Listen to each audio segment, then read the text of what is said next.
Well, hello there, Retro PC Durham. It's Chris here with another video, and I've got another laptop here. Look at this, my hands here. Look at this cute little micro laptop. This is a Gateway.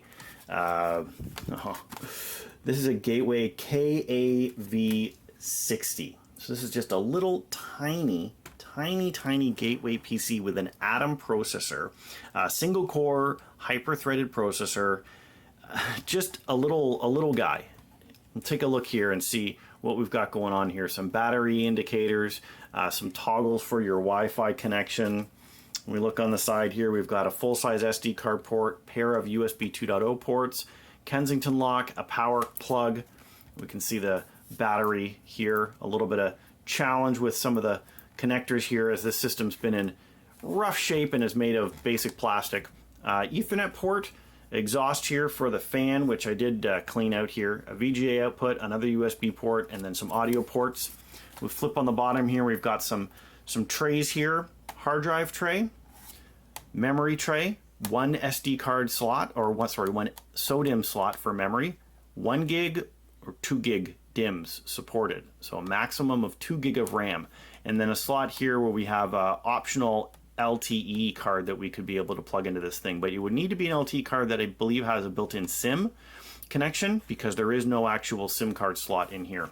Battery's easy to remove. Flick this, pull this, comes off. Easy peasy lemon squeezy. Battery still works fine. The system's charged, but the other problem with this unit is the keyboard, as you can see here. Notwithstanding the fact that the touchpad on this is absolutely minuscule, but the keyboard is missing some keys. We got a broken F8 key here. The scissor switch parts are kind of broken. The caps lock, the left square brackets, the backspace, and the right shift. All the keys are all missing or broken, and I'm missing some of the scissor mechanicals here. So the keyboard still works, but without those keys, it's kind of, it's not something that I'd be able to pass on to another user. The screen here is just a 10.1 inch LCD. It's absolutely tiny. There is a webcam and a camera built into this system.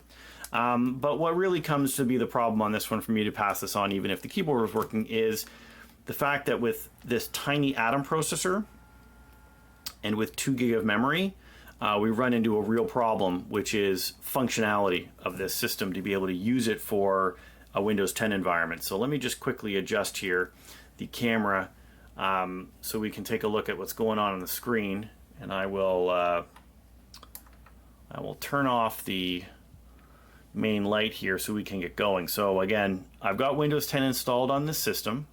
The original operating system that this machine was designed for was Windows XP. So keep that in mind, that 1 gig or 2 gig of RAM is okay for Windows XP, but for a Windows 7 or a Windows 10 environment, you're going into full swap space to be able to operate. However, what I found was kind of interesting, in a couple of machines now that I've had where I've got low amounts of memory, the challenge is not necessarily the amount of memory that you have installed in the system. It actually comes down to how well the processor functions. And I thought maybe, hey, this has got an Atom processor. It's a newer technology, right? Kind of newer technology. It's not like I'm trying to stick, one of those hyper-threaded Prescott processors from an old tower machine to be able to run Windows 10 on it, and that being, a real challenge.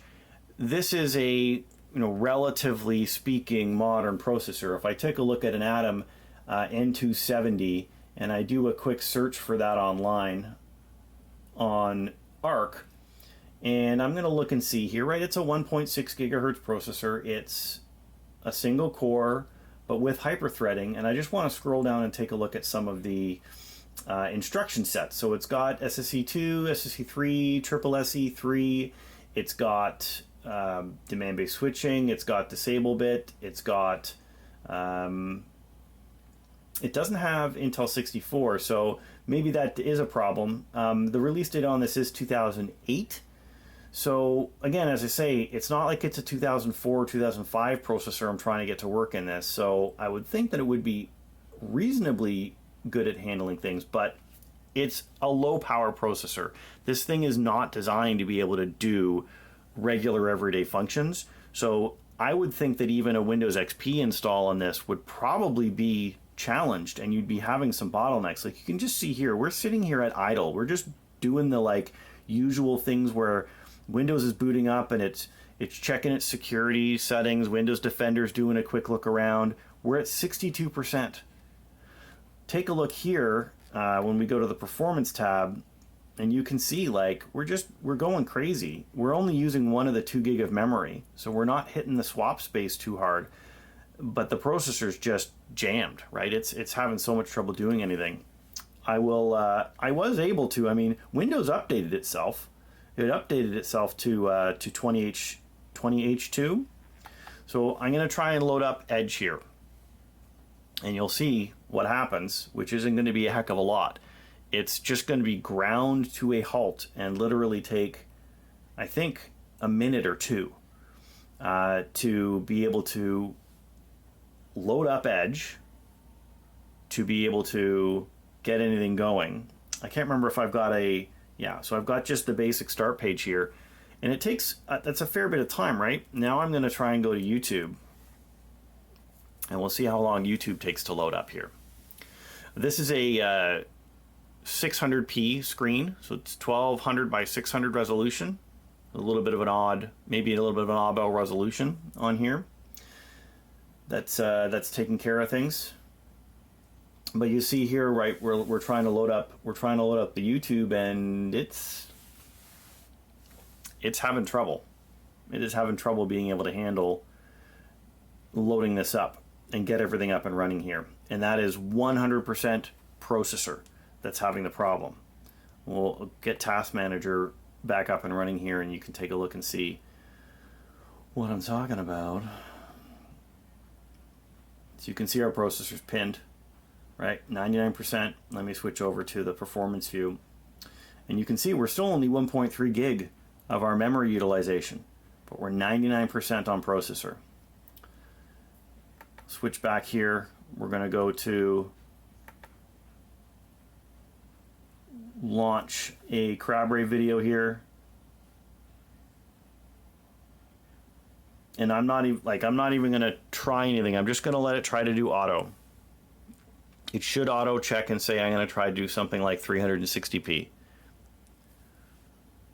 Look, Grammarly couldn't even load the ad, so YouTube was just like, yeah, you know what? I'm just going to give you the ad that doesn't have any video attached to it, because I know that your computer can't even handle that.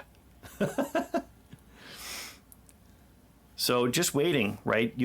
When I tried every time I've tried this, it just sits there for forever and ever and ever before finally loading. And then what I'll end up getting is the audio will play, but the video won't.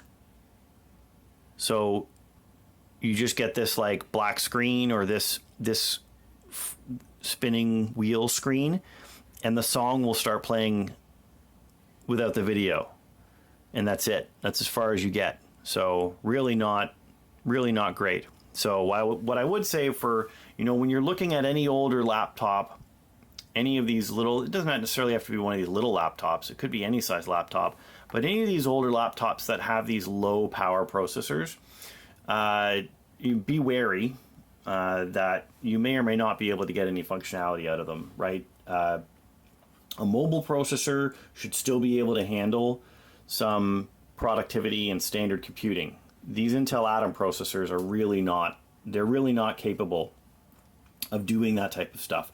Now, what this system I think would be great for is a Linux install. I think would be really nice. You get a nice lightweight Linux install, and this thing could be able to work quite nicely. And again, the keyboard's is going to be a problem as well, but that is definitely something that could be usable. So I'm going to hold on to this and see if I can figure see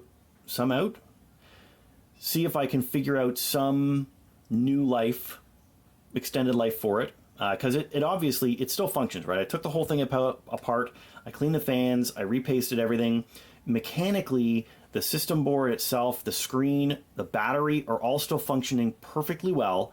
The keyboard obviously is a big problem, right? Not having those keys missing. It's hard to pass on something like that to someone else comfortably knowing that that's in its condition.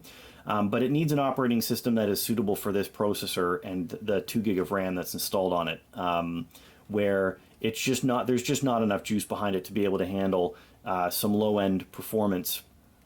Like I said, I even find with something like a Pentium 4 hyper-threaded or Pentium D dual core, or the the early model Core 2 Duos, they're low end, they're slow, but they're still able to do the job. It just takes it longer to do it. On this processor, it just can't handle what it's being asked to do.